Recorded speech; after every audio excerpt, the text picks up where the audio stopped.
రుధిరపాతం వినాపాప విమోచనం నభవతి అన్నారు.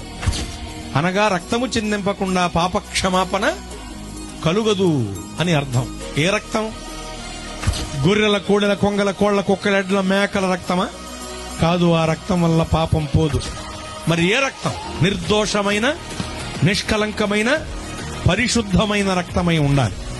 అటువంటి రక్తాన్ని మన కొరకు చిందించటానికి జీవితకాలమంతే మరణ భయము చేత పట్టి పీడింపబడుతూ పాపపు దాస్యపు శృంఖలములలో చిక్కుకుపోయి నలిగి నశించి నరకాగ్నికి దిగజారిపోబోతున్న మానవాళిని విమోచించటానికి ఆత్మరూపి అయిన దేవుడే రక్త మాంసములు గలవానిగా ఈ భూలోకంలో జన్మించారు. ఆయనే ప్రభువైన యేసుక్రీస్తు వారు. స్తోత్రం.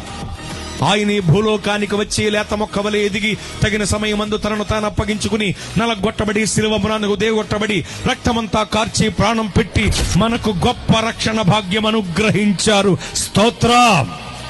శిలువలో బలి అయి యేసు ప్రభువు వారు మన కొరకు కార్చిన రక్తం మన పాపములను తొలగించి మనల్ని పరిశుద్ధపరిచే ఏకైక సాధనం.